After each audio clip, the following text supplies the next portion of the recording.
C'est sans aucun risque de se tromper, l'un des jeunes artistes musiciens camerounais avec lequel le Cameroun peut se vanter. Le gars est d'abord debout, charismatique comme Popol dans les années 90. Son talent est très rare comme Petit Pays en veste. Sa voix quant à elle est surprenante comme quelqu'un qui réussit à gifler un président africain et s'en sortir vivant.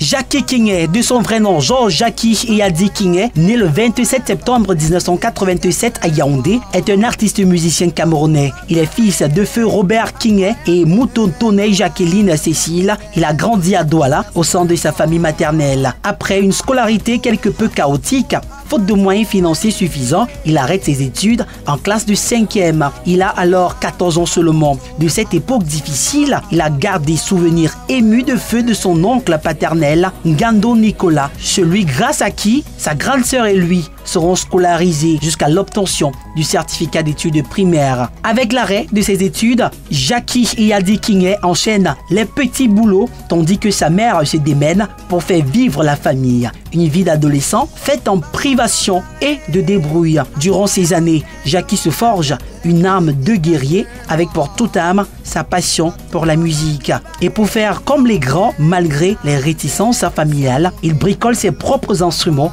auxquels il s'initie en autodidacte. Passionné de batterie comme son ami Francis Ngombe, il en fabrique de façon artisanale avec de vieilles boîtes de lait et de caoutchouc des chambres. Tous deux rêvent alors de devenir batteurs professionnels. Finalement, en 1999, Jackie abandonne la batterie pour se consacrer au chant. Dans la foulée, il fait ses premiers pas de chanteur dans l'un des cabarets de son quartier à Douala. Malgré l'absence du cachet, il y joue tous les soirs après sa journée de travail. Sous la protection d'un des responsables du groupe, l'artiste Danny Mwanjo, seuls les pouvoirs font alors office de salaire. Mais son apprentissage véritable se fait quelques mois plus tard lors d'une tournée de cet orchestre dans le sud-ouest du pays.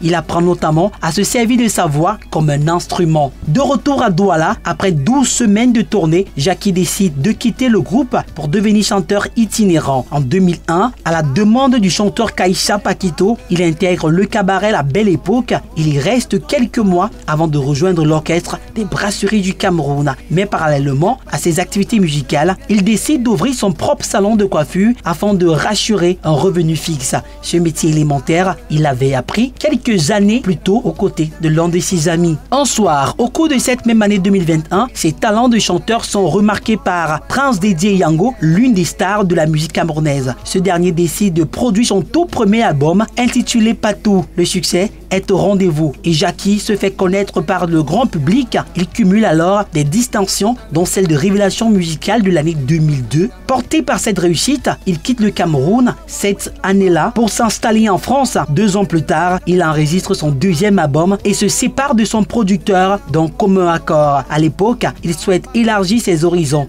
et voler de ses propres ailes. Mais surtout, il veut reprendre ses études. Il s'initie à l'informatique afin de pouvoir notamment faire de la musique assistée par ordinateur. Soucieux d'améliorer ses connaissances musicales, il fréquente également le conservatoire. À force de travailler, il devient non seulement auteur-compositeur, mais également arrangeur. Au fil des années, il crée un petit label de production, écrit des chansons et réalise des albums pour d'autres artistes. En 2011, il sort un single intitulé En Charge, qui malheureusement ne connaît pas un succès ex-compé. 6 ans plus tard, son album Open reçoit un joli succès d'estime. En 2019, il reprend Chéri Coco, une chanson écrite quelques années plus tôt et qu'il décide de simplifier au maximum. Dès la publication du teaser de cette chanson, les réseaux sociaux s'enflamment. Dès la sortie du single en mars 2020, le succès ne se dément pas, bien au contraire. Un succès qui s'explique en partie par le fait que Jackie Kingé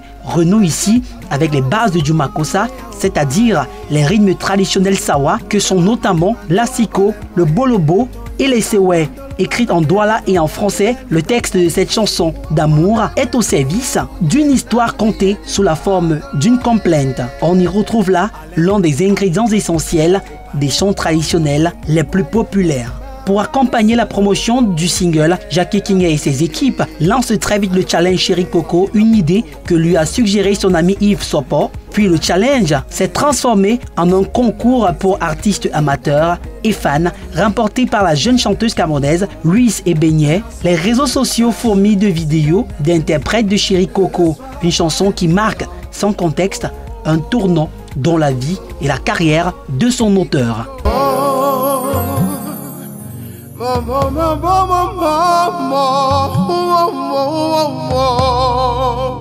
Chéri Coco, entends-tu comment je t'appelle? La douleur de l'amour fait tuer mon cœur. Danse pour elle le calmer, c'est toi qui as le médicament. Chéri Coco, souelema, souelema. Waponde wenu, nyena nubiye François Zengue, 18 carats. Quadruple tremblement de terre, Patrick Lengue à Douala, Patrice Kadji, l'étoile montante, à Coco, Chéri Coco, et Chéri Coco, Robertine Bikoula, Lambeto ina wa osenge na dele oae, Lambeto ina wa osenge na niya oae, e bango yemba o mulema wa ngane monde, wena o bolemo to bendine, o beni bangae. Depuis lors, Jackie Kingé enchaîne autant que possible des dates de concerts en France et un peu partout en Europe, surtout au Cameroun, malgré l'épidémie du coronavirus. Désormais, Jackie Kingé se fait appeler The Voice et son ambition est claire, devenir l'un des plus grands chanteurs camerounais de Makossa au monde. We love you, Jackie Kingé. Madame Moubissi, la Gabonaise, dame de cœur, le maillot jaune, président en mot, danse avec Jaguar, Claude-Éric Lecœur Masso, l'avenir du Cameroun, Emile Doul, Lombon, Dominique Dior à Paris, Olivier Timanga, fait danser l'Afrique,